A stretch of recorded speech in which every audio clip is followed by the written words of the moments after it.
تو چاہے مرید ہو چاہے پیر ہو، شریعت کی اتباع سب کے اوپر لازم ہے۔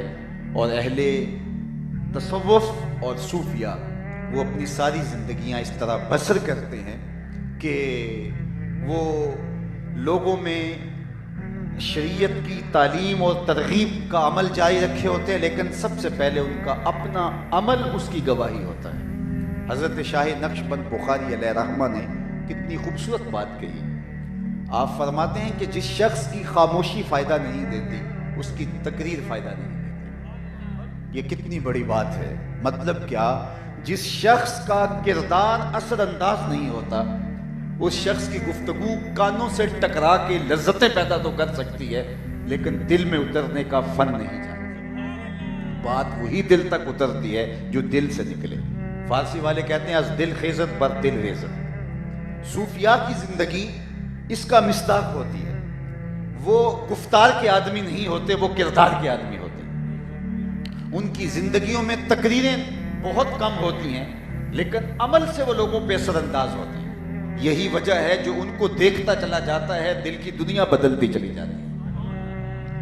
اللہ اکبر۔ یہ سیدھا سیدھا یہ ان کی زندگی کا ایک رنگ ہے، اور شریعت مطہرہ کے ساتھ ان کا ایک تعلق اور ان کا ایک ربط باطن ہے کہ وہ شریعت کی بالادستی کو اپنے اوپر بھی قائم کرتے ہیں اور شریعت کی بالادستی کو اپنے ماننے والوں، اپنے متبعین، اپنے مبایعین پر بھی لازم قرار دیتے ہیں۔ پھر ماحول سازی اسی طرح ہوتی ہے۔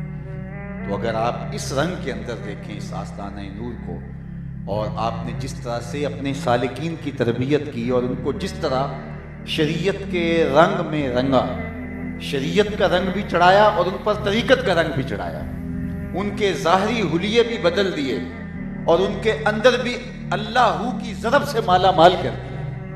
ایک طرف ان کو نماز پنجگانہ سے لے کر کے تہجد اور اشراق کا پابند بنایا، تو دوسری طرف ان کو جو ہے وہ طریقت کے اسباق کے اندر جو ہے وہ اس طرح طاق کیا کہ ان کا دل لمحہ لمحہ اللہ اللہ پکارتا نظر آ رہا ہے۔ تو یہ ان کی تربیت کا رنگ تھا، اور یہ صوفیاء کی زندگی ہوا کرتی ہے۔ اللہ اکبر۔ باقی ان کا مقصد زندگی کا، حضرت شاہ نقشبند بخاری کی بات چھڑی تھی، تو آپ نے فرمایا، آپ کا ایک قول ہے کہ ہم پیری مریدی کے لیے دنیا پہ نہیں آئے، بلکہ من برائے کار دیگر آمد آئے، ہم کسی اور کام کے لیے آئے۔ بلکہ ایک دن بخارے کے بازار سے گزر رہے تھے تو آپ نے فرمایا کہ اگر ہم پیری مریدی کرنے پہ آ جائیں تو دنیا کے کسی شیخ کو کوئی مرید ہی نہ ملے۔ یہ بات کہنے کی دیر تھی کہ لوگ جو ہے وہ آپ کے قدموں میں گر گئے، تو آپ نے کہا کہ میں نے تو ویسے بات کی ہے، میں نے جو ہے وہ آپ کو بلایا تو نہیں ہے، لیکن فرمایا کہ ہمارا مقصد احیاء دین ہے، ہمارا مقصد جو ہے وہ اسلام کے پرچم کو بلند کرنا ہے، ترویج شریعت ہے، سنت کا احیاء ہمارا مقصد ہے۔ اور سنت کا احیاء یہ صوفیاء کی زندگی، ان کی بات کی گواہی دیتا ہے کہ شریعت کی بالادستی قائم ہو اور سنت کا احیاء ہو، اور سنت کے احیاء کے بغیر اور سنت پر تعمیل کے بغیر راہ خدا کا ایک انچ بھی سفر طے نہیں ہو پاتا۔ خلاف پیمبر کسے را گزید، ہرگز نہ خواہد با منزل رسید۔ بلکہ سعدی نے کہا مپندار سعدی کے راہ صفا، تواں رفت جز بر پے مصطفیٰ۔ سعدی یہ سوچنا بھی نہ کہ حضور علیہ السلام کے راستے کو چھوڑ کر کے تم خدا تک پہنچ سکتے ہو۔ خدا تک پہنچنے کا کوئی اور راستہ ہی نہیں، خدا تک پہنچنے کا راستہ ہی اتباع رسول۔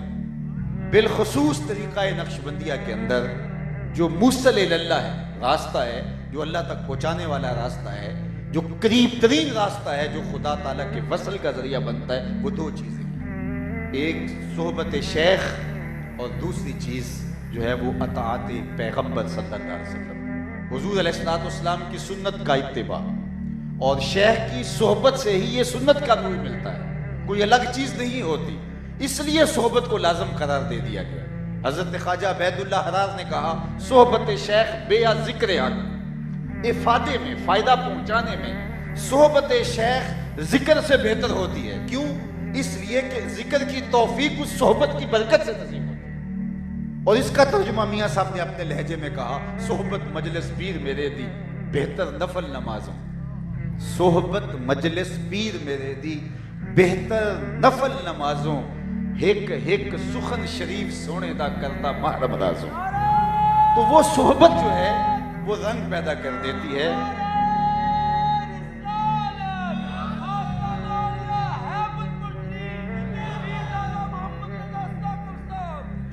تو وہ صحبت ہی ہے جو طبائع کے اندر ایک خاص رنگ پیدا کرتی ہے اور شریعت کے ساتھ موافقت پیدا ہو جاتی ہے. پھر اس کا عملی نتیجہ کیا ہوتا ہے کہ شریعت پر عمل پیدا ہوئے بغیر چین اور قرار ہی نصیب نہیں ہوتا. اس لیے کہ شیخ کی زندگی کا سارا عکس اس کے سامنے ہوتا ہے, تو وہ کس طرح اس کے برخلاف جا سکتا ہے؟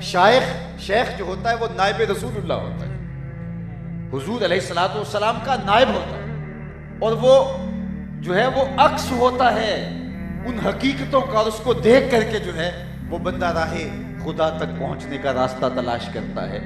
اس لیے ہمیں بتایا گیا کہ صحبت شیخ جو ہے وہ افادے کے اندر سب سے زیادہ مفید ہے. بلکہ حضرت شیخ احمد مجدد الفسانی علیہ الرحمہ نے فرمایا کہ یہ کبریت احمر کا درجہ رکھتی ہے, سرخ گندک کا درجہ رکھتی ہے. جس طرح سرخ گندک اگر ماچس کی تیلی سے لگائی جائے اور اس کو جب چکماک کے ساتھ رگڑا جائے تو نتیجہ کیا ہوتا ہے کہ آگ روشن ہوتی ہے, پھر پورا جہاں روشن کر سکتے ہیں. اس لیے شیخ کی صحبت کبریت احمر کا درجہ رکھتی ہے. اس صحبت کے ساتھ وہ جو روشنی پیدا ہوتی ہے اس سے تن اور من کے اندر ایک اجالا ہو جاتا ہے, پھر جدھر دیکھتا ہے جلوے یار کے دکھائی دیتے. تو شیخ نے وہ اس ماچس کی تیلی کی طرح, اس کبریت احمر کی طرح جو ہے وہ اندر ایک جو ہے وہ چنگاری روشن کرنی ہوتی ہے, اور پھر وہ چنگاری جب روشن ہوتی ہے جس کو حضرت باہو علیہ الرحمہ نے دوسرے لہجے میں کہا کہ اس کو چمبے دی بوٹی قرار دے دی اور کہا کہ اندر بوٹی مشک مچایا اتے جام پھلاں تے آئے. پھر وہ اندر مشک مچ جاتا ہے, پھر اندر بےتابیاں ہوتی. یہ جو کیفیت وجد طاری ہوتی ہے, تو کیفیت وجد جو ہے وہ اس بےتابی کا اظہار ہے جو اندر مشک مچ جاتا ہے, اور پھر من کے ایک ایک پہلو سے ہو کی آواز آنے لگ جاتی ہے. تو پھر وہ کیفیت طاری ہو جاتی ہے چکماک کی طرح. وہ کبریت احمد صحبت شیخ کا نتیجہ ہوتی ہے. پھر شیخ آنے واحد کے اندر بندے کو کہاں سے اٹھا کے کہاں تک پہنچا دیتا ہے. تو یہ کامل شیخ کی صحبت کا نتیجہ ہے, اور وہ اتباع رسول کی چوکھٹ تک تمہیں لے آئے گا. فنا فی شیخ کی منزل کا لازمی نتیجہ یہ ہے کہ وہ فنا فی رسول تک پہنچتا ہے, اور اگر فنا فی رسول تک وہ نہیں پہنچ پاتا تو پھر شیخ کامل نہیں ہوگا, پھر شیخ جو ہے وہ ناقص ہوگا. تو کامل شیخ کی علامت یہ ہے کہ وہ خود دیوار بن کے سد راہ بن کے کھڑا نہیں ہو جاتا کہ اللہ اور اس کے رسول کے راستے میں وہ خود رکاوٹ بن جائے اور لوگوں کو خدا تک پہنچنے نہ دے. لوگ پیروں کے پاس اس لیے آتے ہیں کہ خدا رسیدہ ہو جائے, خدا تک قرب کا راستہ ملے. لیکن پیر اگر خود ہی آگے دیوار کھڑی کر دیں, آگے اپنے سے آگے کسی کو جانے ہی نہ دے, تو پھر وہ کامل شیخ نہیں ہوگا, وہ ناقص شیخ ہوگا. بلکہ حضرت داتا گنج بخش علی اجویری کشف المعجوب کے اندر فرماتے ہیں کہ ایسے شیخ کی بیعت نہیں ہے. اور اگر تمہیں کوئی ایسا شخص نہ ملے جو تمہیں فنائیت کی منزل سے گزار کے فنا پہ رسول کی منزل تک نہ پہنچا سکے, تو کہا پھر تمہارے لیے قرآن کافی ہے, قرآن سے بیعت کر لو. تمہیں کوئی ضرورت نہیں ہے کسی پیر کے پاس جانے کی اگر وہ تمہیں فنا فی رسول کی منزل تک نہیں لے جاتا. اور فنا فی رسول کی منزل تک تمہیں وہی لے جائے گا جو اندر باہر سے حضور کی ذات میں فنا ہے, جس کو دیکھ کر کے خدا یاد آئے. اذا رؤوا ذکر اللہ, جب تم اسے دیکھو تو خدا یاد آئے. اس کی قربت میں بیٹھ کے رغبت دنیا کم ہو, اس کی صحبت میں بیٹھ کے رغبت آخرت بڑھ جائے, اس کے قرب میں بیٹھ کر کے رسول اللہ کی اتباع کا جذبہ پیدا ہو, اس کے پاس بیٹھ کر کے گناہوں سے نفرت ہونے لگ جائے. یہ ہے اس کی صحبت کے نتیجے. پھر وہ نفل نماز سے بہتر قرار پایا.